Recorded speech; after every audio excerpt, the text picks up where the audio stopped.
Welcome from Cushing, Oklahoma, Representative Lee Denney.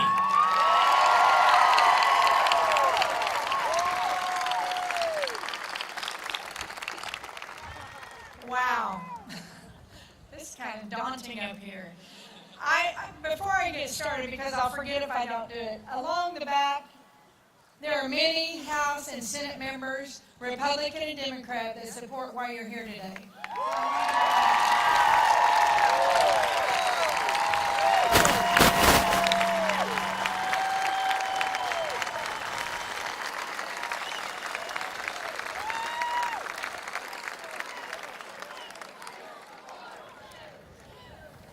They support you. They support you, or they would not be out here. There's plenty of people in the building that aren't out here. These individuals are out here supporting you.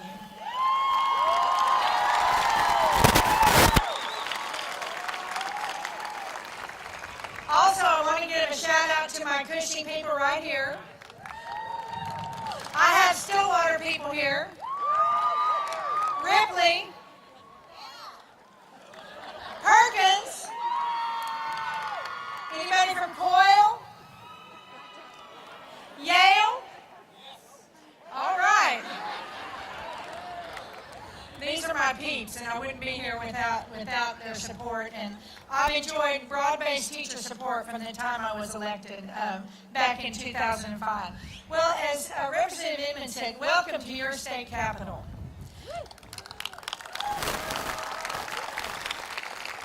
You know, in a time when you look at voter turnout, and there's really low voter turnout these days, Americans don't always take their advantage of the right to vote. Seeing this many people come to the state to petition state government is refreshing. So thank you so much for coming.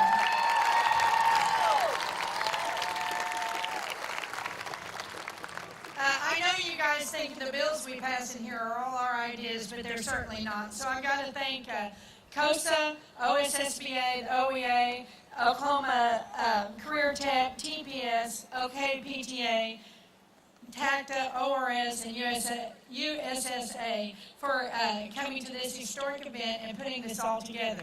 This stuff doesn't happen overnight.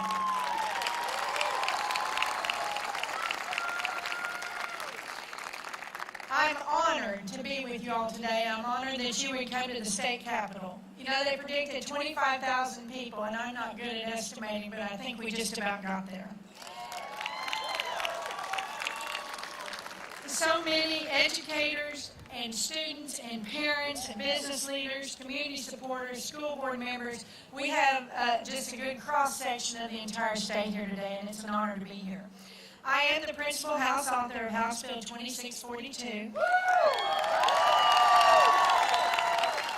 And we've given it a nickname, Securing Education Excellence Fund. I was first elected in fall of 04 and began serving in 05. At that time, I'm a veterinarian by trade. I'm not sure why, but Speaker Hyatt put me in education. And I've been there ever since. So that is where I remain. That's where my focus has been. And it's been an honor to work with the teachers and educators of this state to ensure that we have quality education for our most important cash crop, which is our children.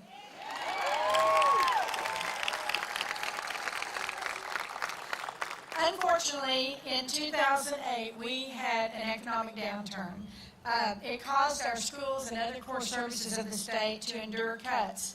And we've had to wrestle with the revenue shortfalls. We did try to hold education as harmless as possible, but nevertheless, you did receive cuts along the way. Oklahoma happens to be a very conservative state, and consequently, our fiscal policy in this state, whether it be Democrat or Republican, tends to always be centered to doing more with less. There comes a time, however, when policymakers realize that major investments are necessary to move our state forward. One example of this type of investment was early on in my legislative career here, when we decided to make an investment in the Department of Transportation and called it the Roads Fund. In the late 1990s and the early 2000s, we were forced to face the fact that our roads and bridges were in terrible condition. Years of minimal investment, coupled with rapid deterioration, made our infrastructure the worst in the nation. Rather than accept this bill, when the people rejected new fuel taxes, we decided as a legislature to invest in roads and bridges, and we passed a law that funded these infrastructure projects on top of our regular appropriations. The law has been amended many times, but as a result, each year for the past 10 years, we've appropriated almost $60 million in new funds to the Department of Transportation for road and bridges. These new funds go to roads regardless of our economic health. No matter what, they got their money.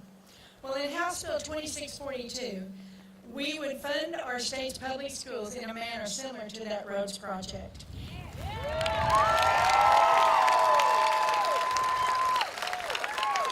I was getting worried. I had some funny looks up here. All we were going to talk about was roads. It is time for our state to recognize that our schools cannot continue to serve the 678,000 students in crowded classrooms. We cannot implement the major education reforms and attract and retain our effective educators without a renewed state investment. The numbers don't lie. Today, we are providing a little less than $250 less per weighted student at the same time as we did in '09. Despite the financial challenges, our schools are working hard to implement our costly state mandates against the overwhelming teacher shortage that is fast approaching a point of crisis. Last year alone, schools had 1,500 less teachers. Last year, our state public schools were forced to spend 17% of their reserves to make their budgets work. And this path is unsustainable, and these facts are the reason that we filed House Bill 2642.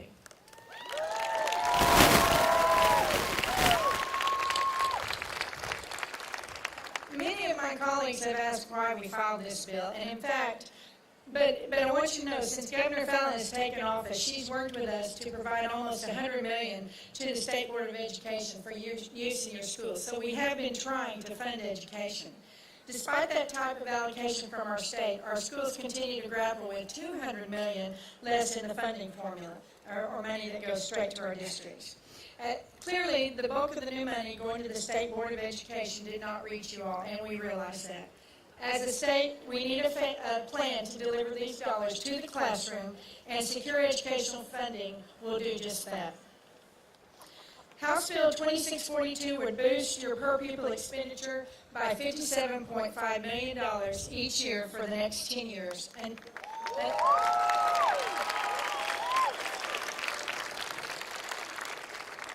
until we reach the total goal of $575 million in funding.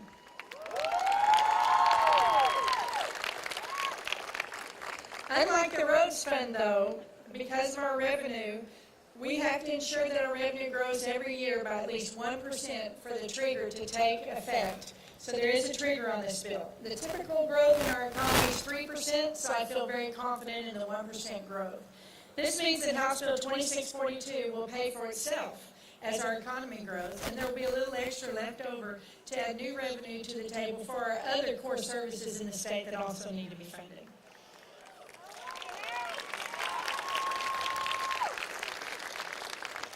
Put it another way, this bill actually won't impact appropriations. It won't go into effect unless we have our growth, and it comes off the top, so it won't affect other appropriations. The good thing, and I can say this with my colleagues behind me, the House of Representatives passed this bill 94-1.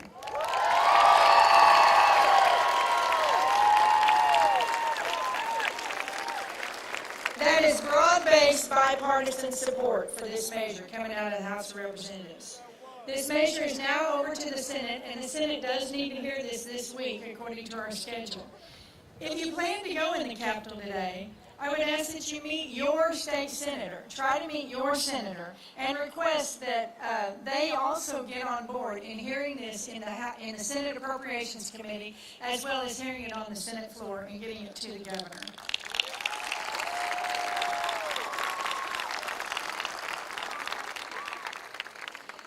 My Senate counterpart always says politics is the art of possible and not the art of the perfect, and that's exactly what we're thinking about today, possibilities.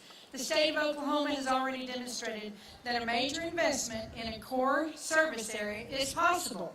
Just look at our current investment in roads fund. It's going great.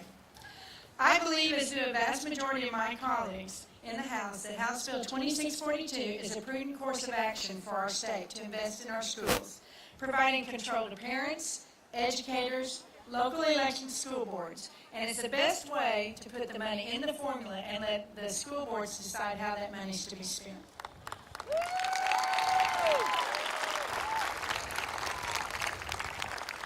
It is absolutely an honor to be here today. Thank you for the opportunity to speak to. I usually speak to about 30 people, so this is very daunting for me. With your help and your support and your positive outlook that we can get this done for our kids, we will ensure excellence in education funding for the future of our kids. That's $679,000 that are depending on us. Thank you so much.